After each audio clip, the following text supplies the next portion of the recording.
The princess had actually had an abdominal surgery, and then she went silent for a little while. So the tabloids just went crazy, talking about that they were going to be getting a divorce, and all of these just bad rumors just started to happen. How unacceptable is this?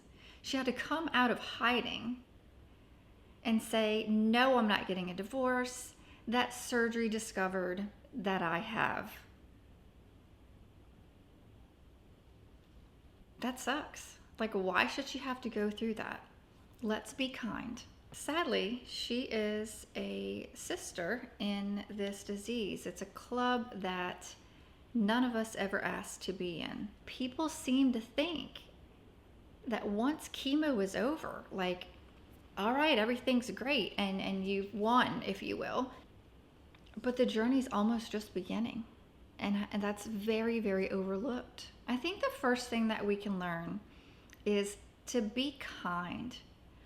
We never know what other people are going through, and it is not difficult to be kind.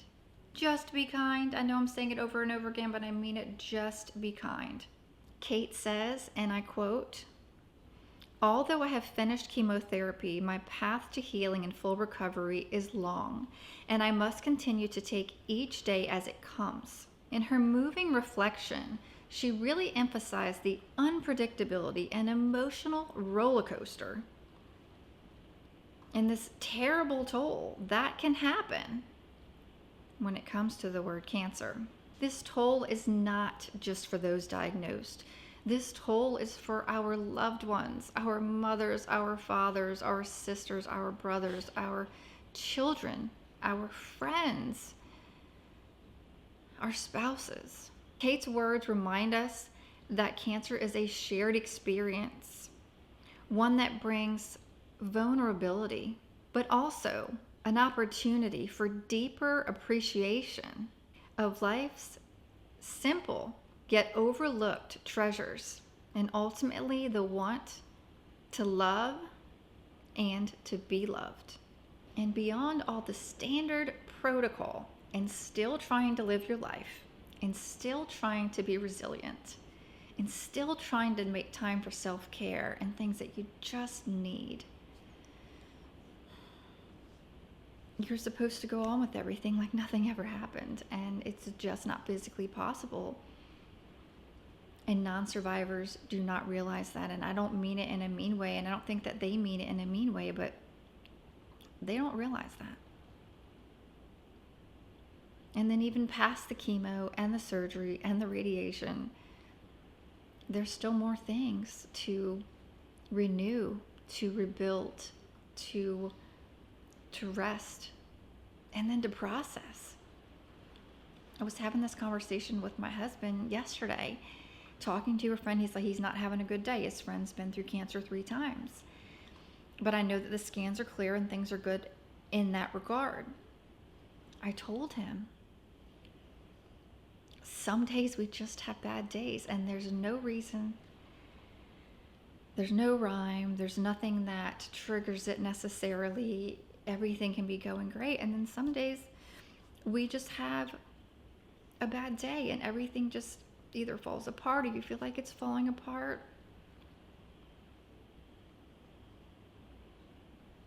You just think, what the hell happened to me? What the hell happened to my body? Why is this different? And people say, you're not the same since you had cancer. Well, of course we're not, and we're never going to be.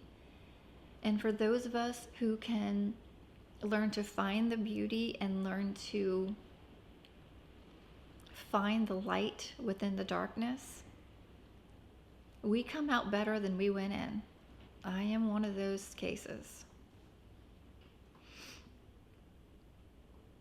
When I was diagnosed, and a friend gave me a journal, gave me a beautiful gift, a journal.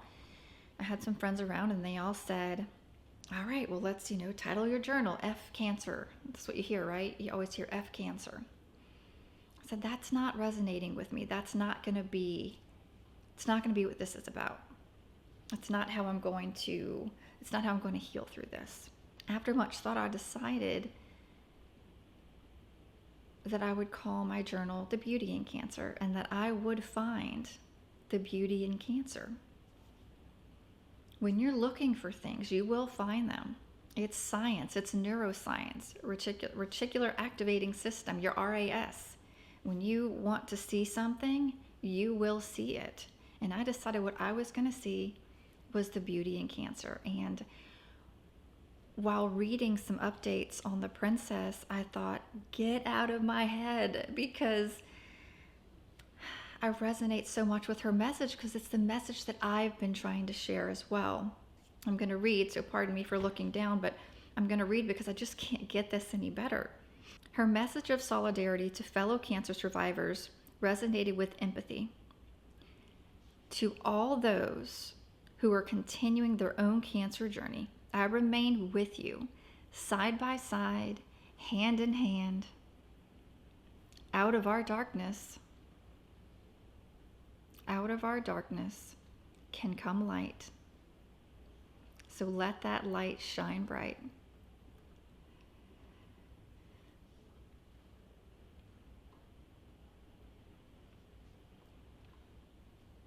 These are tears of joy because, again, that's what I've been saying, and that's the message that I want people to hear. Part of a lot of life these days is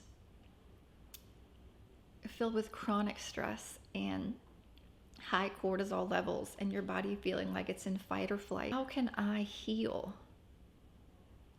Approaching it with the same thing that might have contributed to getting me here in the first place. And that's why I refused to F cancer, and I refused to fight cancer. I was going to find the beauty in cancer, and I do. The lesson that we can learn from Kate, the Princess of Wales. There's no better way to close it than to quote her once again. It's so perfectly said. Get out of my head, princess. To all of those who are continuing their own cancer journey, I remain with you, side by side, hand in hand. Out of darkness can come light. So let that light shine bright. Remember, there is life beyond the diagnosis, and until next time, I'm sending you so much love and light.